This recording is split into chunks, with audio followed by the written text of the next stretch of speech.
Hey y'all, welcome back to Poplar Creek Farm. So tonight I'm going to do a hive inspection. I'm also adding a super, honey super to the only hive that I don't have a super on. And I'm going to check on the other hives and see how their honey supers are doing. If they need a second one, I'll add it. I don't think they're going to be at that point yet. We've been dry this season, so nectar hasn't been quite as good as last year, but we'll go ahead and look.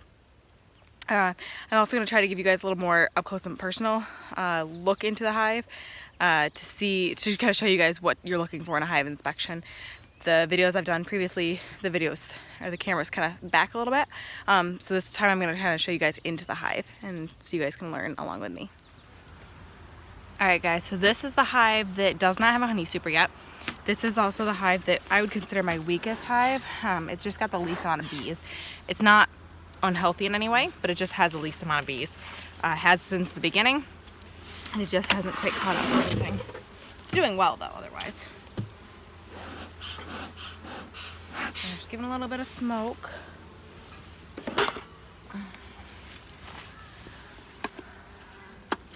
Grab my hive tool. So when you do a hive inspection, you always got to pop off this top. The bees create propolis, which is a bee glue, and that's all that sticky stuff, and it's hard to get off of things sometimes. All right, so first visual, bees are happy, bees are healthy. I'm gonna go ahead and smoke them a little bit.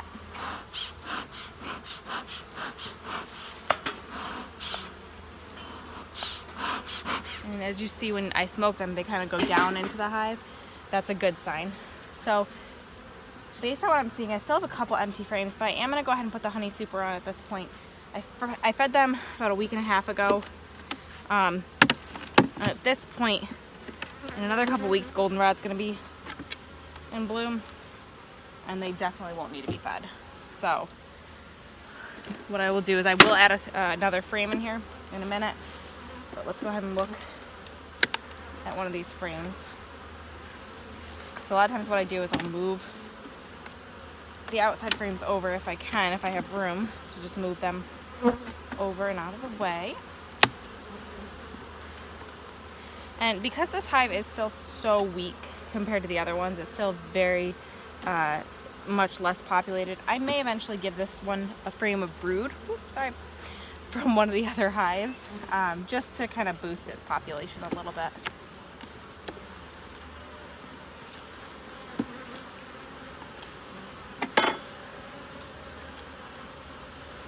So if we pull out a frame here, and this is pretty common for the second box to pretty much be honey.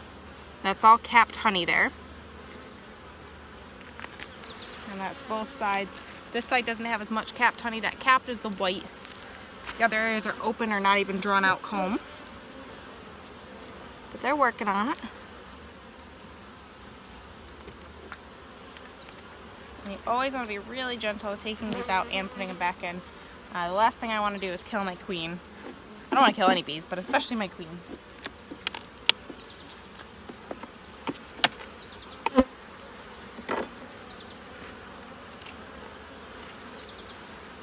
So again, lots of capped honey, and this is all their honey. This is not honey I will harvest in any way, shape, or form. This will be left for them, because what they're doing is they're getting their honey stores up for winter. They're feeding themselves now, but they're also getting their stores up for winter. That's a big portion of what they do all summer long, is prepare for winter, just like we do with our big garden.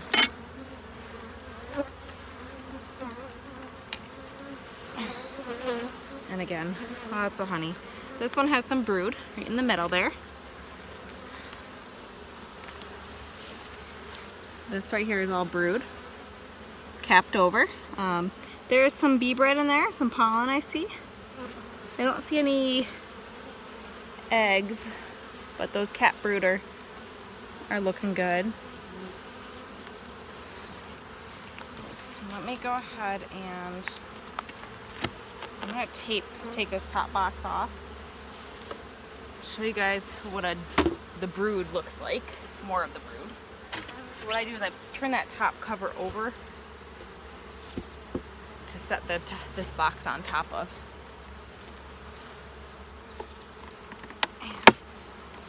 So same thing, you gotta pop them apart. Sometimes these ones are a lot harder because first of all, these boxes are gonna be getting really heavy, but also there's a lot more propolis, and they put comb in between these. Oh yeah, that's heavy. Okay, so that'll be okay there for a second. Now we're gonna go ahead and smoke again.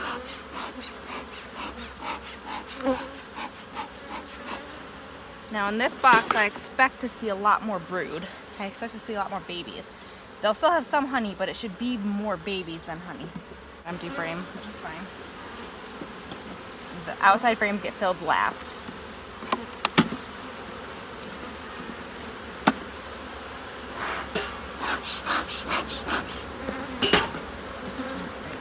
So, pop apart a couple of these. And let's look for some brood. Now, if I don't see brood, then I'm going to be concerned that I don't have a queen. That's one of the reasons we check all the time for do hive inspections, because we want to see brood, we want to see babies. Let's check this one out. Oh yeah, lots of brood there. And let's see, I see bee bread. Lots of bee bread, just pollen. This one obviously got a little bit drawn out more than I would have normally let it. It's got some grooves and holes and whatnot in it. But that's okay. So let me see if I can find any fresh babies. So that's what I want to see. I want to see eggs or some fresh babies. Some larvae is what I should say, not babies.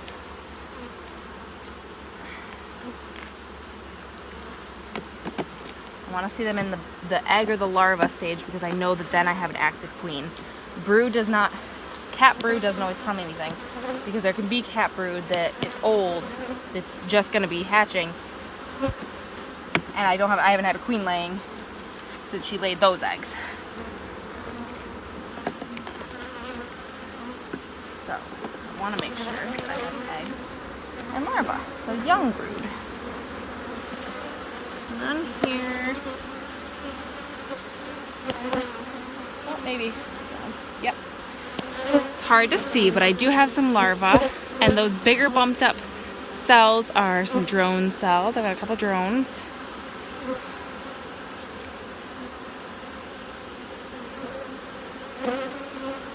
But I do think with kind of how minimal the brood is in this, that I'm going to probably give them a frame of brood from another hive within a week.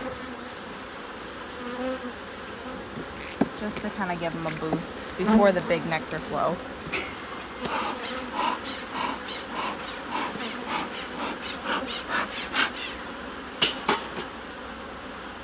So I want to make sure they have their population up before the nectar flow comes, before the really heavy one comes, so that they can really store lots. Oh yeah, lots of babies.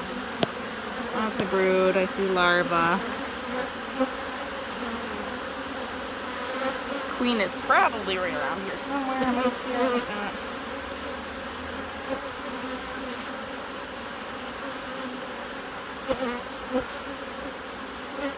When I first started beekeeping, when I first got these hives this year, I wanted to see the queen every time I opened this. I wanted to see her. Now I don't get quite as concerned because if I see sign of her, I know she's there. I don't have to actually put eyes on her every single time. It's okay if I don't. So this hive is still, I would still very much consider it my weakest hive. It's not a bad hive in any way, shape, or form. It's actually one of my more gentle hives. I really like doing inspections on it. But it still has the least amount of bees. Queen's doing good though. There's lots of larvae.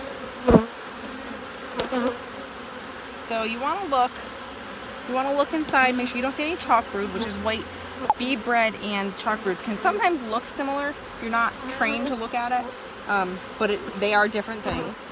So I'm looking at that. I'm looking at my bees as they. Oh, there's one. Got a little bit of a wing issue on one of these bees. So what happens is when you have varroa mites, they attack a lot, and they'll cause this wing deformity. So the wings will be kind of broken looking. And I do see it on 1 or 2 bees. I don't know if it's just happened other ways or if it is from varroa mites, but that's something I'm going to keep an eye on, and I'm going to probably do a alcohol wash soon on my beehive to see where I'm at with the varroa mites. Because varroa mites attack brood.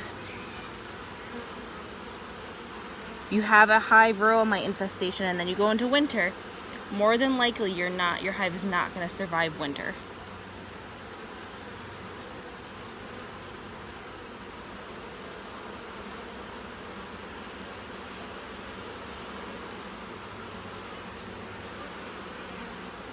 So because again, I'm still a new beekeeper, very much a new beekeeper, I'm going to go ahead and look later on at what the wing deformity typically looks like, and if I am concerned, if it does look like some of those wings that I see, I will probably go ahead and do a treatment for mites, or do some kind of preventative cleaning measures.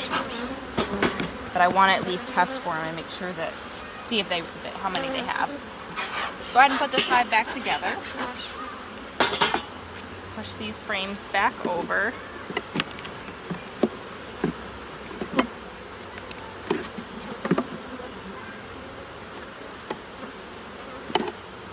This frame back in. Sometimes they're a little tight fit after you do an inspection just because you move things around and move the way they were fitting before. There we go. This one up here. Holy moly. What I like to do is put it on kind of sideways first and twist so that the bees they do get out of the way for the most part. You're still going to probably squash a bee or two, but overall the loss is minimal. And put this frame in to replace the feeder. Alright, so here's my queen excluder. So these are too small for the queen to get through. The queen's the largest bee, so these are too small for her to get through. The workers can fit through just fine, and they will continue to bring honey and wax and everything up. Once they fill these frames, they'll come up into the next ones. So honey super goes right on top of that, just like so, and then my inner cover and my top. Now I'm going to quickly pop into my other hives and just look at the honey super and see how they're doing. This one I put a honey super in just a little over a week ago, so I'm not expecting much of anything out of this.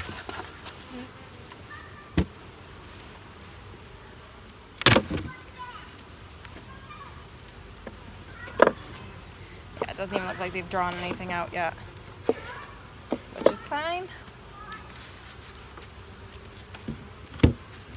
We are not in a huge nectar flow right now, as far as I can tell. And your local beekeepers association is one of the best resources for whether you have flows, when you have nectar flows, and what time of year they are, because they're different for every person. They're different for every area. It depends on what vegetation is blooming at that time. So one of the biggest honey flows or nectar flows we have 2 big ones here that are, I say the biggest, dandelions. But that we don't harvest honey from dandelion honey at all, or the nectar, because that's for building brood in the spring. But then a big one for us is there's basswood, there's milkweed, those are big, and also goldenrod. Goldenrod's huge, which love goldenrod honey. So that'll be soon. Go ahead and pop into this hive. This one has been on for a couple weeks, so I am expecting to see at least drawn out comb. If I don't see that, I'd be a little worried. Oh yeah, look at these. All these bees up here just tells me that they're doing something. They're not just up here for no reason. They're doing something. They're building in. Could be they're just starting, but okay, nothing on that one.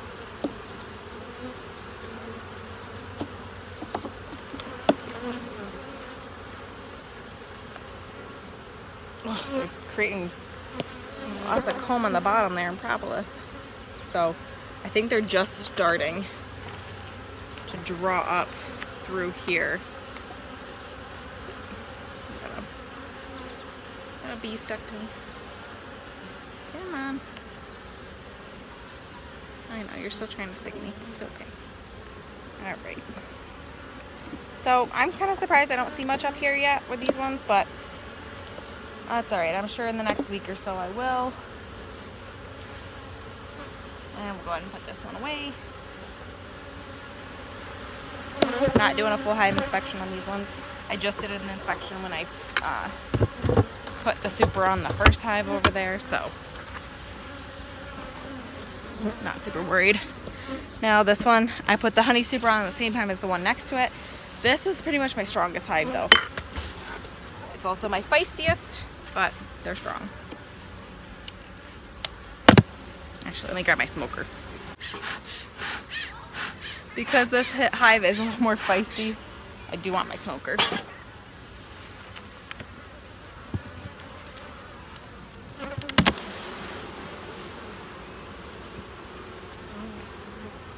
Sorry, dude.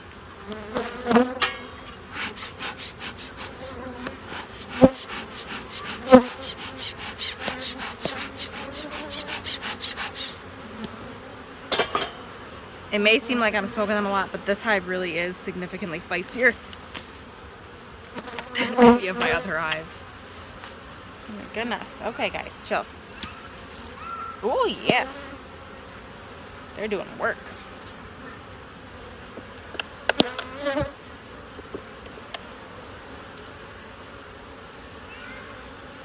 They have multiple frames drawn out. Not completely. I mean, they've got just little bits on each one. But I will take that. They're starting. That's huge. This is more than any of my other hives are doing.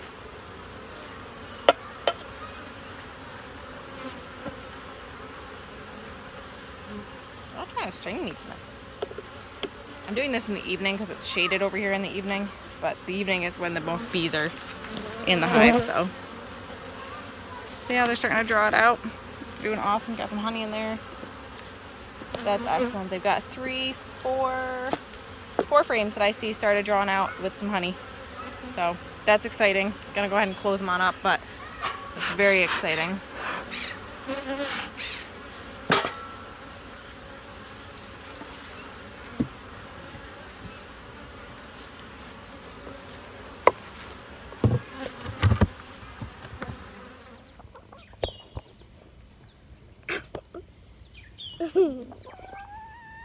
There's some more grass. Okay.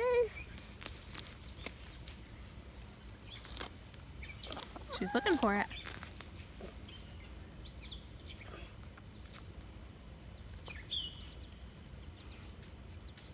Ow!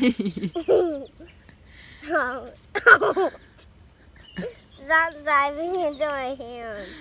She's like diving into my hand and she's looking for it. Like, I like that. Alright guys, so I do want to let you know that I did look up the deformed wing virus and I do not have that, thankfully. So I don't think it's varroa mites that are causing those wing issues. There was just a few little pieces off at the ends of the wings. I think that's just kind of typical wear and tear on bees. So I'm not worried about the varroa mites at this point. I will, like I said, still do an alcohol wash, check on them for the varroa mites in another month or so, unless I start seeing, you know, symptoms or anything sooner. But thank y'all for joining me for my hive inspection. Please like and subscribe and join me on the next one.